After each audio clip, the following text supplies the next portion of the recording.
তারপরে জানবেন ইরানে চলমান গণবিক্ষোভ এখন এক ঐতিহাসিক সন্ধিক্ষণে এসে দাঁড়িয়েছে, যা দেশটির বর্তমান শাসন ব্যবস্থার পতন ঘটিয়ে বিশ্ব রাজনীতি ও জ্বালানি বাজারের মানচিত্র বদলে দিতে পারে বলে মনে করছেন বিশ্লেষকরা।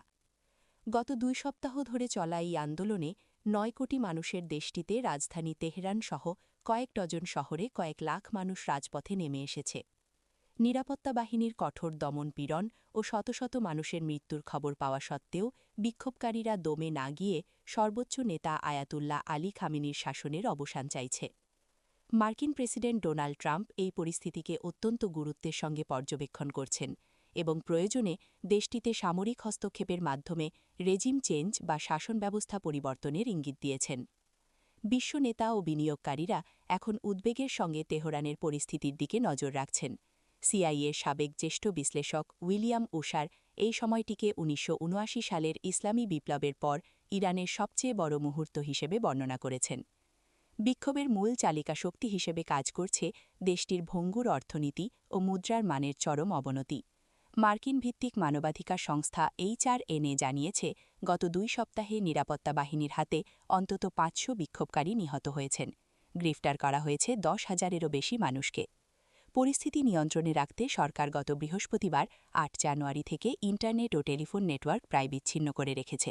এই অবস্থায় প্রেসিডেন্ট ট্রাম্প ইলন মাস্কের স্টারলিংক পরিষেবার মাধ্যমে ইরানে ইন্টারনেট সংযোগ চালুর বিষয়ে আলোচনার কথা জানিয়েছেন।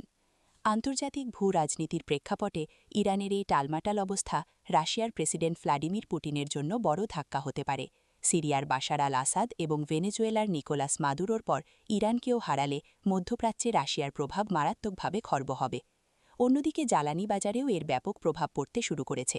বিশ্ববাজারে অপরিশোধিত তেলের দাম ইতোমধ্যেই ৫%-এরও বেশি বেড়ে প্রতি ব্যারেল $৬৩ ছাড়িয়েছে। ওপেকের চতুর্থ বৃহত্তম তেল উৎপাদনকারী দেশটিতে সরবরাহ বিঘ্নিত হওয়ার আশঙ্কায় বিনিয়োগকারীরা উদ্বিগ্ন। এদিকে নির্বাসিত রাজপুত্র রেজা পাহলাভি তেল খাতের শ্রমিকদের ধর্মঘটের ডাক দিয়েছেন, যা ১৯৭৮ সালের বিপ্লবের স্মৃতি মনে করিয়ে দিচ্ছে। তবে ইরানের এই সম্ভাব্য পতন নিয়ে প্রতিবেশী আরব দেশগুলোর মধ্যে মিশ্র প্রতিক্রিয়া দেখা যাচ্ছে। সৌদি আরব, সংযুক্ত আরব আমিরাত এবং কাতারের মতো দেশগুলো ইরানকে প্রতিদ্বন্দ্বী মনে করলেও দেশটিতে চরম অরাজকতা বা গৃহযুদ্ধের পরিস্থিতি তৈরি হওয়া নিয়ে শঙ্কিত। বিশ্লেষকদের মতে ইরানের বর্তমান ব্যবস্থার পতন হলে সেখানে দীর্ঘমেয়াদী সহিংসতা বা জাতিগত অস্থিরতা তৈরি হতে পারে।